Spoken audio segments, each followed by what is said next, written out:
And tonight it is my pleasure to introduce Robert Bryce. He's an author and a journalist, as well as a public speaker. He has been writing about energy business, energy policies for nearly three decades, and his articles appeared in many publications, including the New York Times, the Atlantic Monthly, Washington Post, and Wall Street Journal. He began working in 2006 as the managing editor of the online magazine Energy Tribune.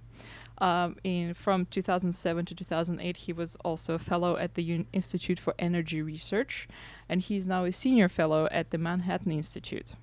He has a number of previous books.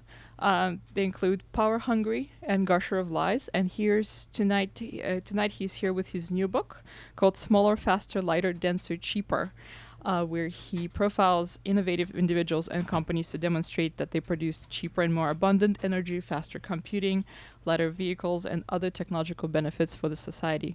And now I'll just leave the rest of the talk to Robert. Please welcome Robert Bryce.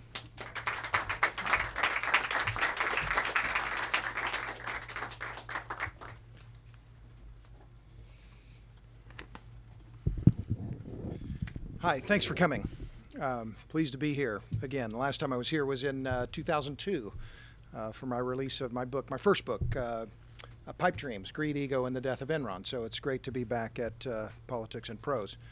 I'm told I have about 20 minutes just for a few remarks, and I thought I'd just preface a bit of reading from the book by just talking about why I wrote the book and also give you a few gee whiz facts. This iPhone I carry in my pocket has 250,000 times the digital capacity of the computer that went to the moon on board Apollo 11. This Ipod Nano I just bought the other day is about 2,000 times more efficient by weight and 6,000 times more efficient by volume than an LP. This Ipod Nano is about 2,000 times more efficient by weight and 6,000 times more efficient by volume than an LP. This holds roughly 300 LPs, equivalent of music. In 1980, photovoltaic cells, which I have solar panels on the roof of my house. I live in Austin, Texas. About 1980, photovoltaic panels cost about $20 per watt. Today, the cost of PV panels, less than $1 a watt. And by 2017, First Solar, a U.S. company, expects the price will drop to less than 50 cents per watt. In 1903, I'm a fan of the Wright brothers. I love coming to Washington and going to the Air and Space Museum and seeing the original Wright Flyer. In 1903, they pioneered aviation by flying the Wright Flyer at 30 miles an hour. Today, we routinely get on jet airplanes that travel 500 miles per hour. So, yes, gee whiz, and there's a lot of gee whiz in the book. But one of the most amazing things, I think, is the process the progress rather that we've seen in microprocessors. In 1978, the year that I graduated from high school, Intel was producing microprocessors, and the 8088 processor was the beginning of the computer revolution. Since 1978, the computing power density in Intel's top-of-the-line chips has increased 78,000-fold, and the size of its circuits have decreased 130-fold. Now, I don't know this old line about how many angels can fit on the head of a pin, but on the tip of this pin, Intel could fit 6 million transistors. So why did I write this book? Well, in my view, it's an outgrowth of my fourth book, Power Hungry, the Myths of Green Energy and the Real Fuels of the Future. All 5 of my books have kind of followed in what I think is a fairly natural progression. But why did I write this book? I wrote it because we are inundated with this message of catastrophism. We're inundated with bad news. If it bleeds, it leads. And we see this all the time in the newspapers, on our television shows. And when I started to look, though, at the facts of where we are today versus where we are 100 years ago, 200 years ago, it's obvious that we've made incredible progress. Do we still have a lot of problems? Yes, of course. I'm no Dr. Pangloss. We face a myriad of problems. India alone, there are 400 million people living without electricity. But smaller computers, faster communications, lighter engines, denser agriculture, and cheaper everything, from sanitation and medicine to electricity and transportation, have led to a revolution in living standards. Today, more people are living longer, freer, healthier lives than at any time in human history. In 1974, there were 74 electoral democracies. Last year, there were about 120. Literacy rates, particularly among women and girls, are rising. In 1950, just 64 years ago, a little more than half of the adults on the planet were literate. Today, about 90% are. A century ago, very few women anywhere in the world were allowed to vote. Today, in nearly every country on the world, the exceptions being obviously the Islamic countries, women are allowed to vote nearly everywhere. In the 2012 Summer Olympic Games, for the first time, all of the countries participating in the Games allowed women to participate.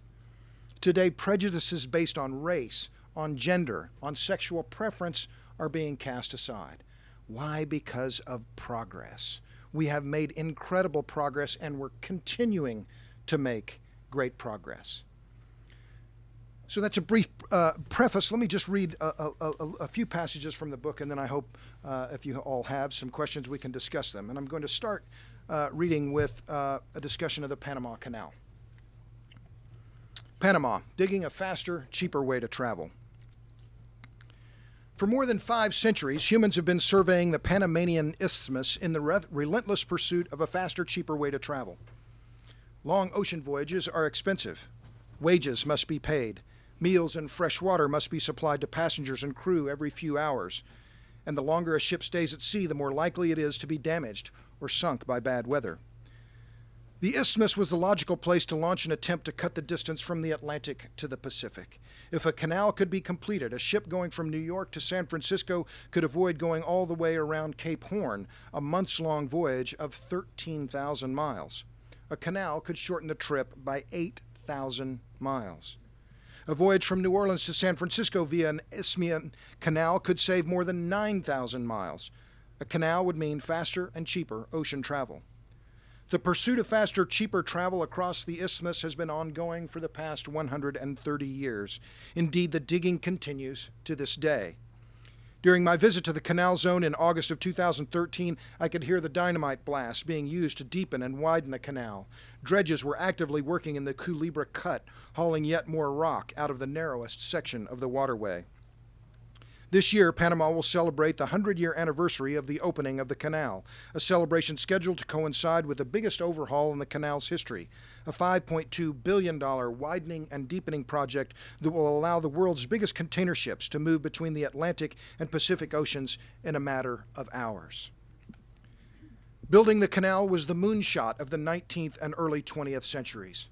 No other civil engineering or construction project in modern human history can rival it or even come close in terms of scale, quantity of dirt moved, or number of lives lost in the process.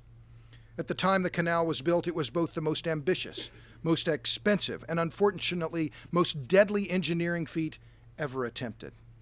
There is no exact count of the people who died, the vast majority of them felled by disease during the entire effort to build the Panama Canal. It may have been as high as 28,000. In his landmark book on the building of the canal, The Path Between the Seas, historian David McCullough writes that the variable geology of the cut was, quote, fascinating terrain to a geologist, but for an engineer it was an unrelieved nightmare. The earth in the region was a mixture of marls, shales, and clays, along with some igneous and volcanic rock. The clays were the most problematic because, as McCullough points out, after a heavy rain, they, quote, became thoroughly saturated, slick and heavy, with a consistency of soap left overnight in water. Numerous landslides forced the engineers to make the cut wider than they had planned. That was a problem because the 9-mile-long cut was being made in the saddle between 2 big hills. As the cut was widened, more and more dirt, clay, and rock had to be removed. The deeper the cut was dug, the worse the slides were, and so the more the slopes had to be carved back, explains McCullough. The more digging done, the more digging there was to do. It was a work of Sisyphus on a scale such as engineers had never before faced. The cut became known as Hell's Gorge due to the dust, heat, and smoke from the coal-fired steam shovels and nearly constant noise. The working conditions were made worse by the nearly constant danger of dying on the job. Workers were crushed by equipment or falling rock. Others were killed when dynamite accidentally detonated. From start to finish, and there were plenty of interruptions as the French effort faltered. The excavation of the cut took 31 years until the canal was finally opened to traffic. In many ways, the opening of the Panama Canal on August 15, 1914, marks the true beginning of the 20th century. It opened just after the beginning of World War I. It opened at about the same time that the internal combustion engine, the automobile, and the airplane were all coming of age, and all of them made transportation cheaper than ever before. The canal was the first major public works project to utilize electricity on a large scale. The locks were operated by electric motors and switches, all of which were made by an upstart company called General Electric. Today, a full century after it opened to traffic, the Panama Canal continues to be one of the largest and most astounding feats of human ingenuity on the planet. To transit the canal by boat or to fly over it in an airplane is to be awed by the human desire to achieve, to innovate, to go faster. The drive towards smaller, faster, lighter, denser, cheaper that the Panama Canal represents is manifest in many other examples throughout human history, and I'll discuss a few of the most transformative ones. But they all have their origins in an innovation engine that has no peer, the human brain. The trend towards smaller, faster, lighter, denser, cheaper, the brain. The gravimetric power density of the human brain is 100,000 times that of the sun. Yes, it sounds implausible. The sun is massive. It's the engine for nearly all life on Earth, but it is a verifiable fact. My pal, Mark Asani, an engineering professor at Texas A&M University, who heads the school's Advanced Vehicle Systems Research Program, first told me about the power density of the brain in 2010. He walked me through the math. Our brains make up just 2% of our body weight, and yet they consume about 20% of all the calories we burn. The average power flow in the human body is roughly 100 watts. 20% of that would be 20 watts. The average brain weighs about 1.5 kilos. Simple division, then, shows that the gravimetric power density in the human brain is approximately 13 watts per kilogram. Meanwhile, the gravimetric power density of the sun is about 0.00019 watts per kilogram. The huge difference in power density between the sun and the brain makes sense when you think about it. The sun is made up of gases, a big ball of plasma. The brain is a tangled mass of fatty liquid. Water is heavy, gases are not.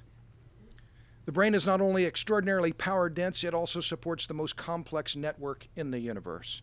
As Stephen Johnson explains in his 2010 book, Where Good Ideas Come From, the brain contains about 100 billion neurons.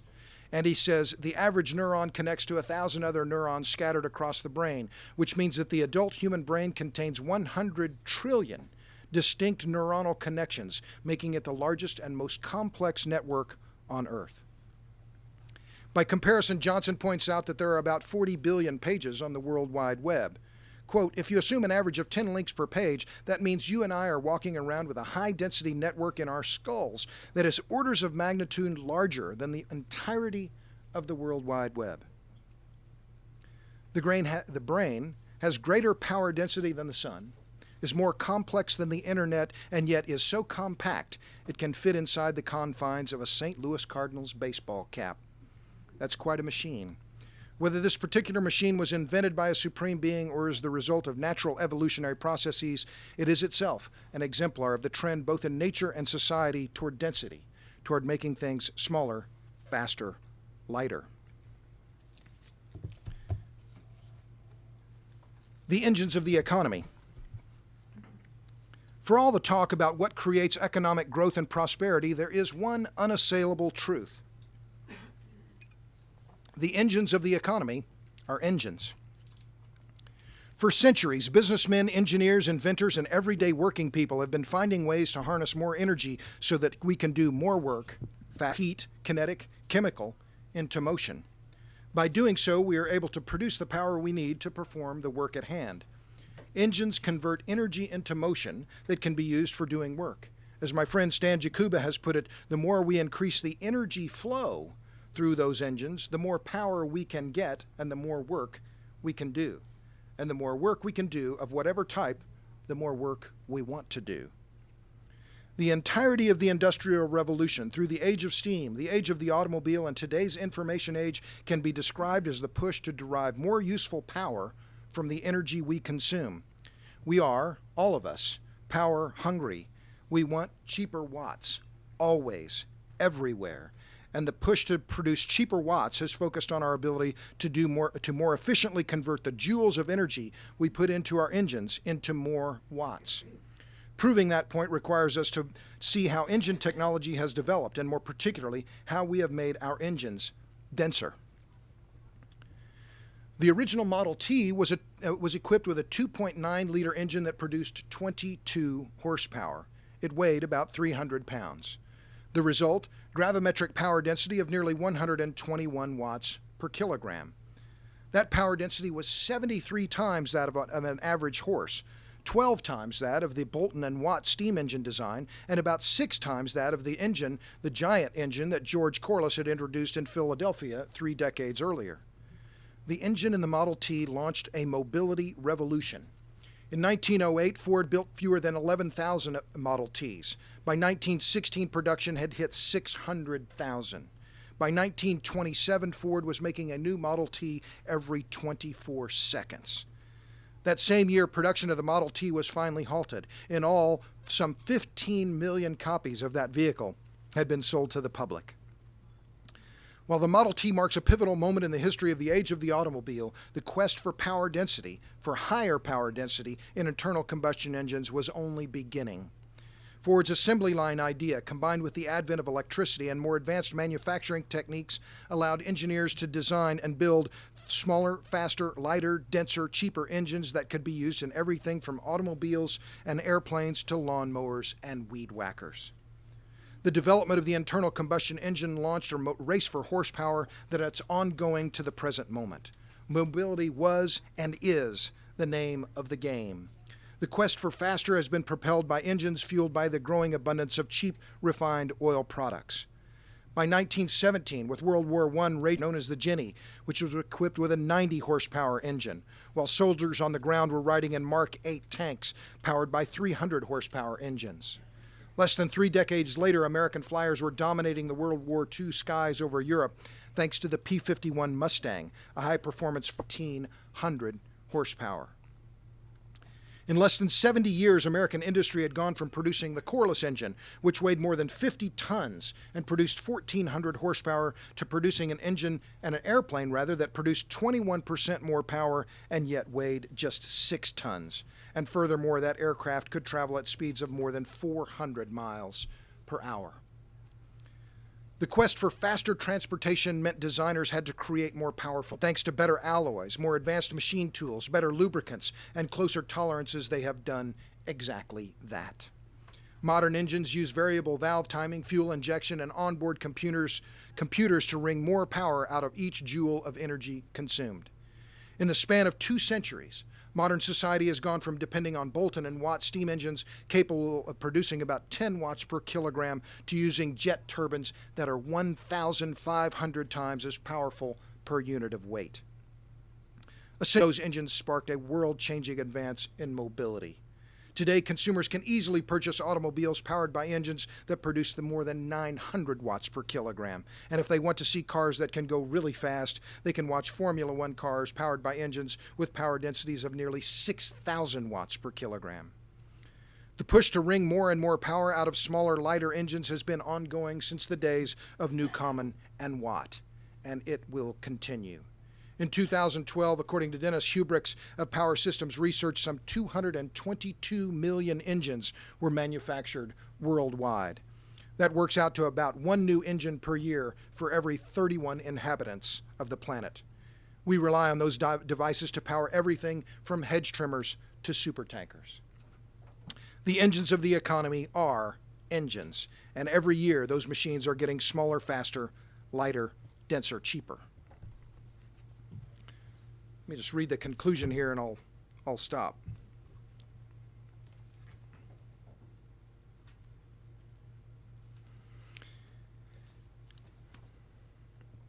For years, we've been getting the message we've been getting from leading environmentalists has been consistent. Reject economic growth, reject modernism, and reject modern forms of energy. And the drumbeat of doom continues. In early 2013, some 45 years after the publication of his book, The Population Bomb, Stanford University professor Paul Ehrlich was still pushing his claim that we are facing catastrophe. In an interview in Forbes, Ehrlich was asked what he might say to President Barack Obama if given the chance. Ehrlich replied that Obama, quote, should lead the world in showing that economic growth is the disease, not the cure, and shift focus to equity and gross national happiness. What binds the views of Ehrlich and many other modern environmentalists is their never-ending worry. Their outlook rejects innovation and modern forms of energy. It rejects business and capitalism. Whether the message is explicit or implicit, the message coming from many of the Greens is an anti-corporate, anti-capitalist stance that is rooted in the notion that any large business is one to be feared. We have to discard the notion that profits are bad. We must accept and, better yet, celebrate the tinkerers and entrepreneurs who are designing better batteries, more efficient lights, and better drill rigs in the hope of making money. We must move past the climate of fear to one of optimism. We must move past fear of technology to an understanding that technology isn't the problem, it's the solution. There's no question that we humans have changed the face of many of those extinctions will be due to human blundering. Creativity, economic productivity, and our efforts to end hunger and poverty in the hope that doing so will magically restore the planet's ecological systems. We've dammed rivers, plowed the prairies, and drilled oil wells in the rainforests. Activities like that will continue, and as they do so, we will see more trade-offs. We cannot simply stop economic development. The notion of degrowth being pushed by groups like World Watch Institute, Greenpeace, and others is an affront to human ingenuity and aspiration. The claim that we can all rely on renewable energy, an assertion that we keep hearing from activists like Bill McKibben and biofuel hucksters like Amory Lovins, is a damnable lie. We humans are not going to repeat back to the grinding poverty that stunted so many lives in the past and continues to do so in the world's least developed places. We are, most of us, city dwellers. We are not going to return to the land, not willingly. We call our species Homo sapiens, wise man, but we are in fact Homo faber, man the creator. We have changed the face of this planet with our tools and structures, and we will continue doing so. Assuring future prosperity requires that we continue exploring the atom and exploring deep space. We must continue creating new tools and nourishing new ideas. Our future depends on innovation. We need innovation so we can make energy cheaper. Cheaper energy will foster better living standards and more innovation. If we're going to reduce the rate of growth in carbon dioxide emissions, we have to disseminate technologies for natural gas production to the countries that lack them. We have to get bigger and cheaper so that the power of the atom can be more effectively harnessed. Smaller computing devices, faster communications, lighter vehicles, denser cities, and cheaper energy will innovation. Innovation, in turn, will generate the wealth and more difficult diseases. The best way to protect the environment is to get richer. Wealthy countries can afford to protect the environment. Poor ones generally can't. For decades, even for centuries, we've been deadened by the drumbeat of despair. It's time to dismiss the Jeremiahs who are claiming that our redemption lies in rejecting modernity and economic growth. It's time to reject the dystopians, catastrophists, fearmongers, and doomsayers. It's time for an anti-Neo-Malthusian outlook. It's time for an outlook that embraces humanism, optimism, technology, and a belief that things are getting better. Such an outlook is not only life-affirming, it also has the virtue of being true. Technology and economic growth have brought and are bringing tens of millions of people out of the dark and into the electric-lit world of ideas, education, and fuller, healthier, freer, more fulfilling lives. That same growth is helping to protect nature. I am, as the late author Molly Ivins used to say, optimistic to the point of idiocy, and that nearly idiotic optimism springs from the inexorable human desire for smaller, faster, lighter, denser, cheaper. Thank you.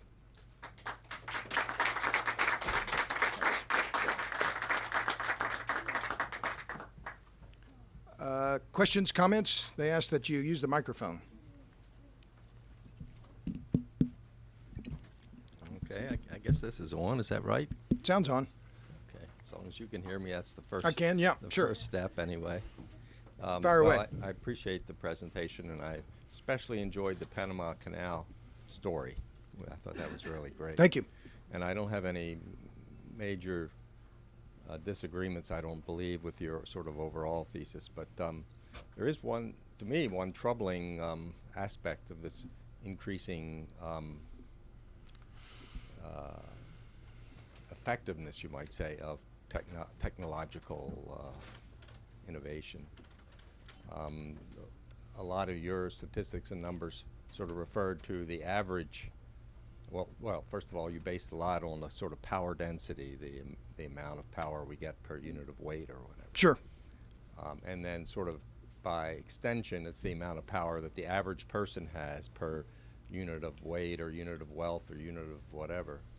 But another measure seems to me to be not the average, not the power that the average person has, but the power that the extreme person has, and especially the very, very small minority of the world's several billion people who have a rather dark intention and have been able to use progress in technological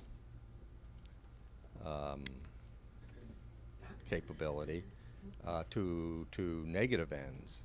In other words, it seems to me like there's sort of a race between those who are using the progress that you're referring to, the basic progress, between the overall average use of that and the rather negative, dark, terrorist-based use of that same technological progress for their own ends, which are very, very far from the desires, interest, whatever, of the average. So at some point, somebody's going to win the race. Who's going to win? Well, let me. I'll give you just this quick response. I mean, the fact that we have people who are dominant or dictatorships, and this isn't new. I mean, we've had from ancient times to today, we've had people who have seized power and used it for ill-gotten gains and for war and so on. This isn't new. But what is encouraging to me and is clear is how the poorest of the poor have been advancing. Their incomes have been rising. Literacy rates have been rising. The democratization of information, particularly among women and girls. All of this is incredibly positive.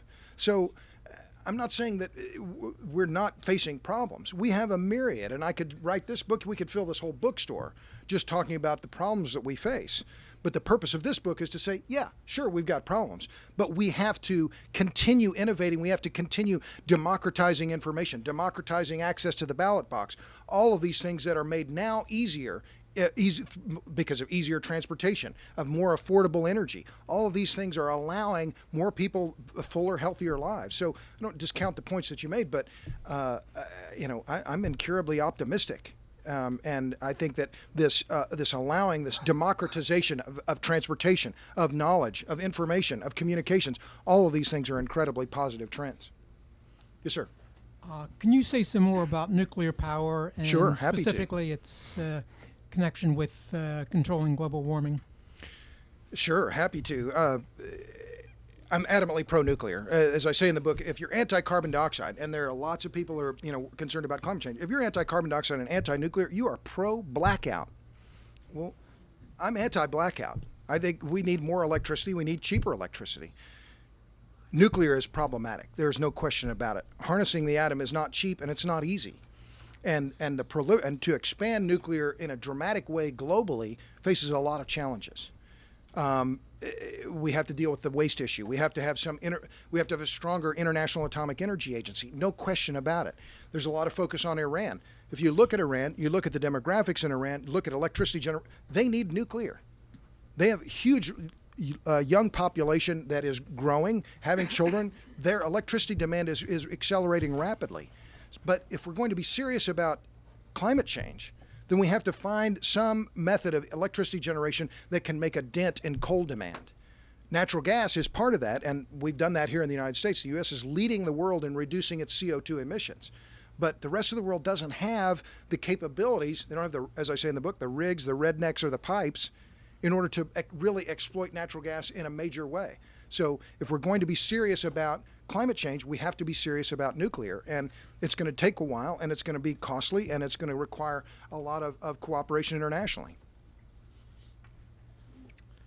Yes, sir. Yeah. Do you have any technical or scientific or engineering training at all, even at the bachelor's level? I'm a journalist. What's your educational background? I got a Bachelor of Fine Arts degree. In what? Do you even have like any historical or history or technology background? In performing, in the theater. theater. So, yeah. Okay. But Because you know, your book here, it's like it's hard to figure out. It's a mix of like what I see the first half of the book, just flipping through it, is like a general celebration of human technological progress. Sure. Okay, which I would love to read, except for you don't really seem to get the details right there, but you don't really seem to know the history. I mean, if people are interested, there are lots of other good What have I gotten wrong? lead a forest. My background's in electrical engineering, so Okay. pretty much every time you touched on that, there were mistakes. People would do better off just going to Wikipedia or any other source to do that. Okay. And then halfway through the book, you switch into this what's really an energy policy debate. Fair And again, you don't really seem to take a serious and technical look at the issues. It's a very glib tone. You And what would dismiss. and what would you consider serious? You dismiss. For example, you continually dismiss renewable energy such as solar without saying why. And finally, It's all the about the power only density. argument I can see that you get against it is that it doesn't exist now in any to a large I extent. spent a lot of today just crunching the numbers on the latest data from the BP Statistical Review. So let me ask you a question. Have you ever looked at any of the international reports on energy consumption? You ever done an Excel spreadsheet looking at those data? I have. I spent a lot of time doing it. In 2013 alone, global coal consumption increased by 2 million barrels of oil equivalent per day. The fact that it Just the doesn't exist increase- now just doesn't the- mean it can't exist in the future. Right, and I have if solar we're going to panels bring on the and I have third solar world up panels to on the a roof of my rising house. standard of What's living, your point? we're going to have Did to you- build a lot of. If you don't like the book, don't buy the book. I mean, are you just come here to argue? I mean, I understand. What's your point? You don't like me. You don't like the book. Okay, fine. I have can a take question. that. I don't think you do a good job of covering either the history of I have technology a serious Okay. question. or. Right. Well, if you want to argue, I'm sure we can. I do mean, that, I but- came here expecting to find. What I'm saying is, I'm disappointed flipping through your book Well, before my your mom's talk. disappointed in me too, so I don't know what to. A lot of people are. I can get over it. Yes, sir. Is that Gabe Elsner back here? Are you in the blue shirt? Is that Gabe? Is that your name? Oh, I'm sorry. Okay, I mistook you for somebody else. Sorry. Go ahead. Yes, sir. I'm up for a little more enthusiasm. Are we on I think so. recording? All right. Well, listen. Back to the penultimate speaker here. He asked you about nuclear, and my question is whether or not your enthusiasm, optimism, Sure. extends from the fission to the fusion. Sure. That's a good question. Fusion has been talked about since I was a kid. And in my view, fusion, like the all-electric car, is the next big thing, and it always will be. We've heard about fusion for a long time. It hasn't come to the fore. Why? It's largely a material science problem. It's a problem with the design of the reactors. They're extraordinarily complex and extraordinarily expensive.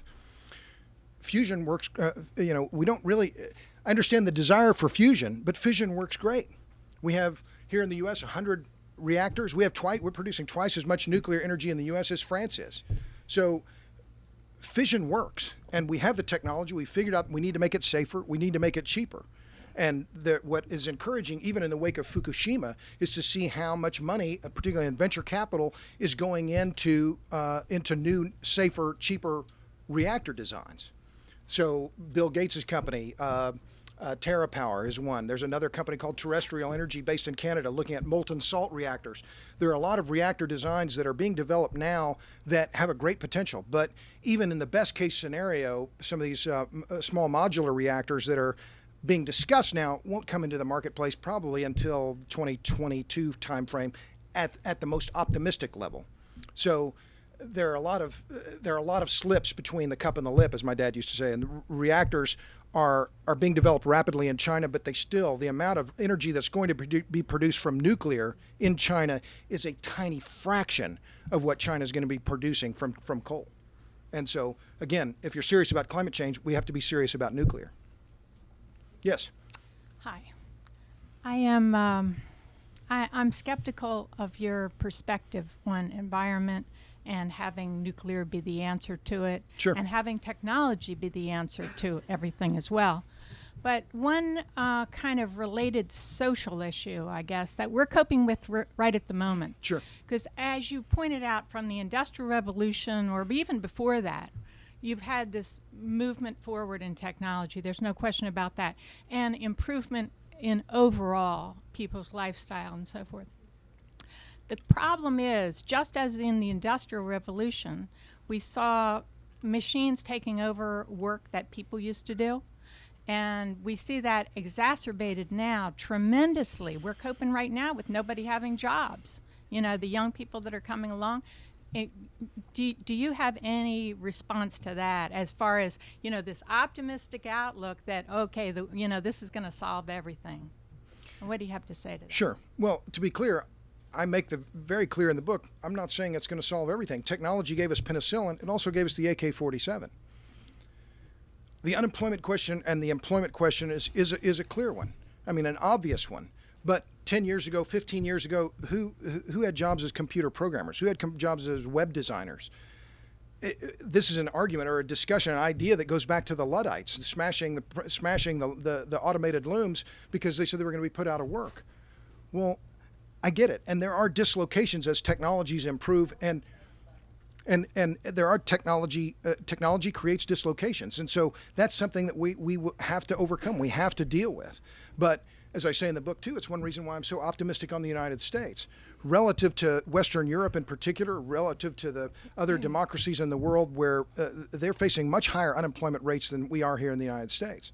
So rather than turning our back on technology and saying, oh, we can't have that, it might displace jobs, we need to continue innovating, continue developing, nurturing entrepreneurs, businesses, and create new opportunities and create new jobs. That's why I think the U.S. is so particularly well positioned. You add all of that together, and the fact that we have cheaper energy than pretty much any other country in the world.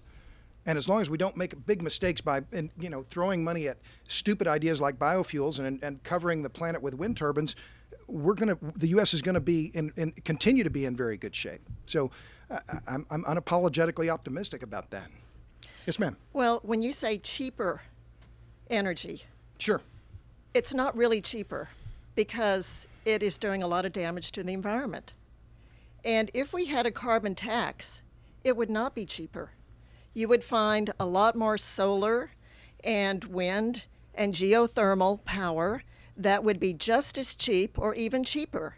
And it mean that they won't be in the future.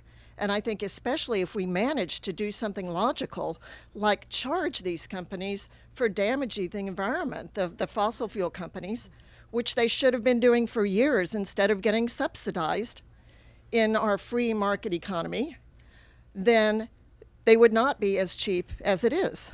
And I have to say,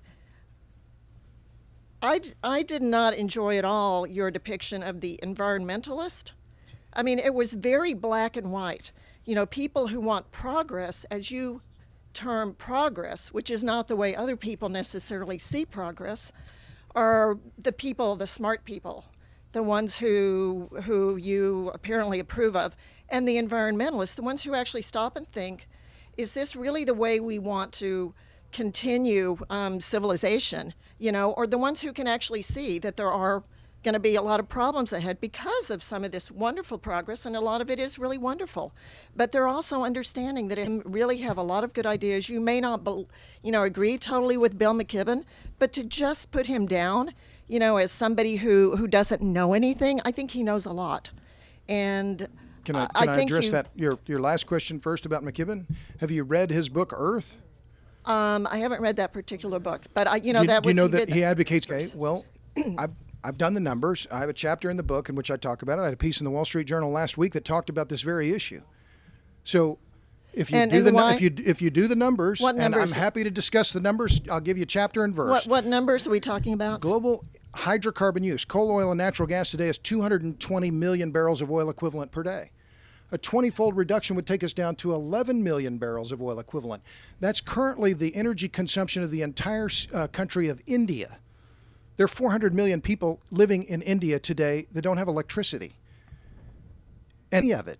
Why? Because what they're proposing, in many cases, Bill McKibben is the most famous environmentalist in America. He's proposing a 20-fold reduction in hydrocarbon use. It would result in mass energy poverty. let me we ask would have you, no electricity in this store. Do you believe that That climate we wouldn't have any change? gasoline to run our cars. There'd be no airplanes Okay. flying. Do you believe that climate change is man-made? I'm an agnostic. Tell me CO2 is good. Tell me it's bad. I have if we're going to deal with it, I say we need natural gas and nuclear. Well, you didn't answer my question. Okay, I said I'm an agnostic. I know both You don't sides. I believe look that at it's okay. So See, as far and again, as you're concerned, it's about what tribe you're in. Are you in this tribe or that tribe? No, I I'm in don't a believe tribe that. of I one. think for myself, I'm not in any Okay. tribe, and it So sounds you to me believe like it- you so- are, which is my So you problem believe with it, the and book. I'm an agnostic. Well, fine. I got I it. think most But- people do believe to some extent, and there's a range. Fair enough. Fair enough. But I walked. But all that the doesn't time? You've matter. never ridden in a I d- taxi? I don't have a problem with that. I don't understand why you're seeing everything as black and white. Or if you jump in a car, you're not an environmentalist. Well, you're using oil.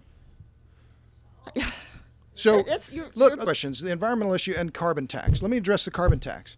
Okay, I understand, and there are some economists that think this is the magic bullet, this is the magic solution. Okay, so let's assume the U.S. imposes a carbon tax. In fact, the Obama administration, the EPA, has effectively levied a carbon tax on the coal industry.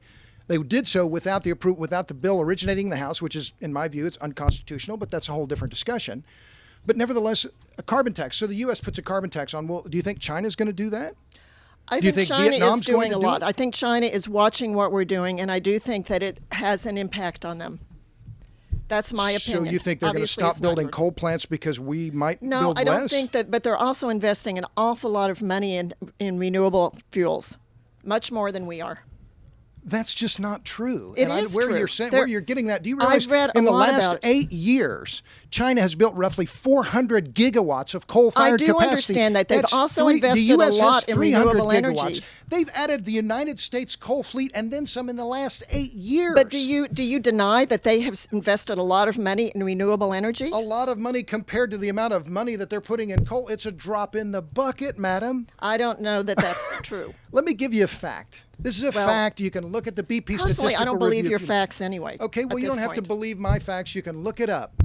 1 billion Africans, the BP statistical review just came out. Go to bp.com. It's a widely respected source, has been for decades. 1 billion Africans use about the same amount of electricity as 35 million Canadians. Now, you think they're going to go for a carbon tax in Nigeria? Or in Kenya, or South Africa, or Egypt, or Algeria? Have you looked at Africa at night, any of the photos of NASA, to see how it's the dark continent? Why is it dark? Because they don't have electricity. And you think they're going to agree to a carbon tax, and this is going to ultimately, everything's going to be fine, where everybody's going to sing kumbaya? It's not going to happen. Nobody is saying. Why do you seem to think that just because there are certain measures that have been proposed, people are saying that this is going to solve everything? So You your just said point that is, the carbon tax was going to solve everything. I didn't say that. That's what I heard. Just because somebody is saying, here's an idea that will help us, that will reduce the production of carbon, that doesn't mean that it's going to save the world. And I'm not going to say anything more because I think I made my point, except for one thing. Nuclear power plants are not going to, in my opinion, by the time that they actually are built and operating, we've done a lot of additional damage, and I do believe that we can put in renewable energy much more quickly. I'm not saying that nuclear power isn't an option. I have to say I go back and forth on that. But to just say, oh, well, we shouldn't even look at other types of renewable energy, in my opinion, is very short-sighted. Okay. And that's all I have to say. Well, I'm pro-solar. I have solar panels on the roof of my house. I'll address your issue on wind. To replace the coal-fired fleet in the United States, 300 gigawatts, with wind energy would require a land area the size of Italy. Power density of wind energy is 1 watt per square meter. You don't have to like my math. You don't have to, but this is math. It's physics. I said I'm bullish on solar, but if you look again at the data, last year, global coal consumption increased by 2 million barrels of oil equivalent a day. The increase in coal. Just the increase in coal was 4 times the contribution of all global wind. Just the increase in coal was about, 12 times the amount of energy supplied by all global solar. I'm bullish on. Your argument exists is it just boils down to solar and wind, solar in particular. Wind, I might even agree with you. I mean, solar is a much bigger resource than wind. There's no question. It's also expensive. But because we don't have solar now, doesn't mean it's impossible I didn't say impossible, but it's more costly. It takes more money to deploy. Obviously, solar can't compete. It's not competing. It's not competing now. The Vietnamese, the Malaysians, the Taiwanese, the Myanmar, they're not putting up solar panels. They're building coal-fired power plants. Why? Because they need baseload electricity to provide allow their economies to grow. I'm bullish on solar. I'm bullish on energy storage. I have a chapter in the book on Aqueon Energy. But batteries today are not orders of magnitude better than they were in the days of Volta and Edison. We need energy storage. It's going to take a long time. You presume that energy transitions happen in decades. They happen over centuries. You're much more pro-nuclear. You're right, I am. And it's because of basic physics. You don't like my math. You don't like my physics. The power density of wind energy is 1 watt per square meter. The power density of nuclear is more than 50 watts per square meter. It's 300 megawatts per square meter inside the core. That's why we use that's why nuclear is so popular. Yeah. Can we just move on to questions? Yeah, We thank just you. take questions from the people who are standing. Okay, and sure. That's what we have time for. Sorry. Yes, ma'am. I have to say I don't know a thing about what you all are talking about, really, but I've just recently been offered an opportunity to look at on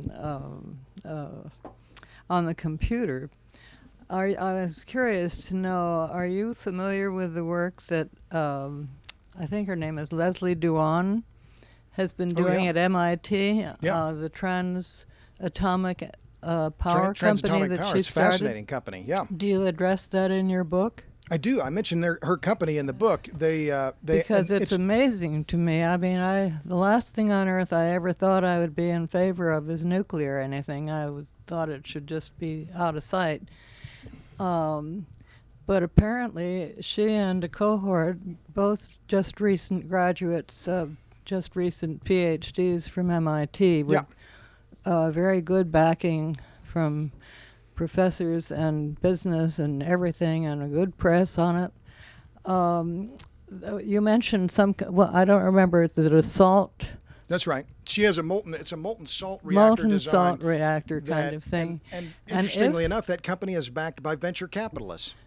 Well, yes, and that's an amazingly wonderful thing. It is. Because this, I mean, she's a lovely woman, very young gal, and she's very bright.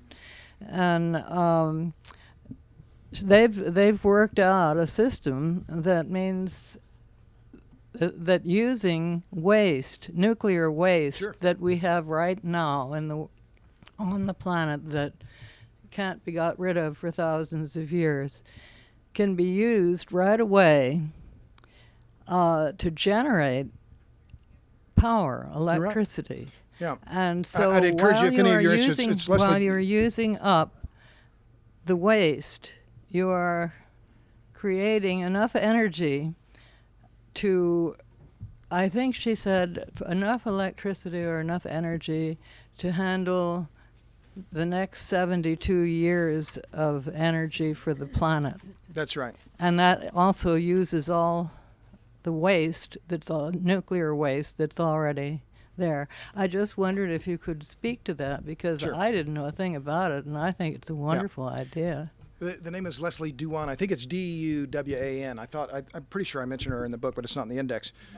But she has a YouTube video. She's a graduate of MIT. Her company is Transatomic Power, and it's backed by Ray Venrock Ventures, I think. It's one of the many companies now that, as I mentioned, it's one of the reasons why I'm so bullish on nuclear is the amount of venture capital money that's flowing into new reactor designs and trying to get them licensed from the Nuclear Regulatory Commission. It's a long process, and this molten salt design has been tested, but not in recent decades. So they have a fair way to go before they're commercially viable. Well, there's discussion about whether the NRC has enough staffing, but just the permitting process on nuclear reactor designs is very long. And we've had decades of experience with light water reactors. That's what virtually all of the reactors now deployed globally are. This is a new design, and therefore it's just going to take longer because it's not similar. It's so dissimilar to the designs that are extant.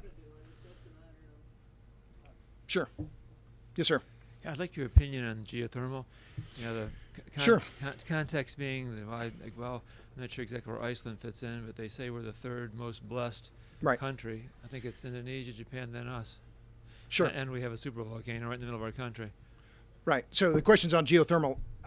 Geothermal has a lot of potential, but the problems are it is highly localized. We don't have geothermal capacity everywhere. Now we have ground-based heat sinks, and so a lot of homeowners are putting a lot of copper tubes in their yard and burying them with earth, and then that's acting as they can use it as a heat pump for ground-based geothermal. So that's applicable, and it makes a lot of sense for some locations. But traditional geothermal is very location specific. And so in Iceland, it works. In some areas in California, it works. But the potential, as I didn't write much about geothermal. I don't think I even mentioned geothermal in Smaller, Faster. I do in Power Hungry. But even if you take the Geothermal Association's best case scenarios, they're talking about a few tens of thousands of megawatts of capacity.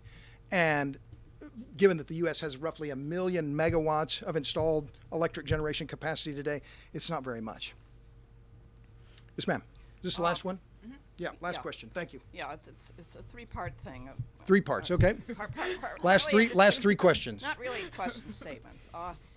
Commenting on your the facts issue, you said computer programmers starting 10 years ago. There are many of us, including me, who were programming computers for 50 years ago. Sure. Second of all, in terms of tribes, my grandfather was a famous researcher on coal and was an American man of science, but I am not of his tribe.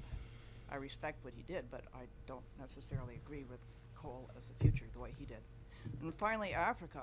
I've lived and worked in Africa, and the issue there is transport of energy over long distances, so the nuclear really doesn't work there. You need local generation of power in Africa, preferably solar, possibly wind, solar being in some senses much easier there. So those are just my 3 comments. Sure, and I'll just quick, just final point on that. Okay. Solar in rural areas, in particular in island economies, one of the reasons that Aqueon Energy and battery storage is so interesting to me is the combination of solar, photovoltaic, diesel generation, and battery storage. So for areas that are far from electric grids or very, in extremely rural areas, it makes a great deal of sense. And in those cases, even though storage, the electric storage of whatever type, even though it may be expensive, it's far cheaper than stringing miles and miles of electric lines. So it's one of the reasons why I think solar has so much growth potential. But remember, it's starting from a very, very small base. So anyway, so I think that'll do. Okay, great. Thank you.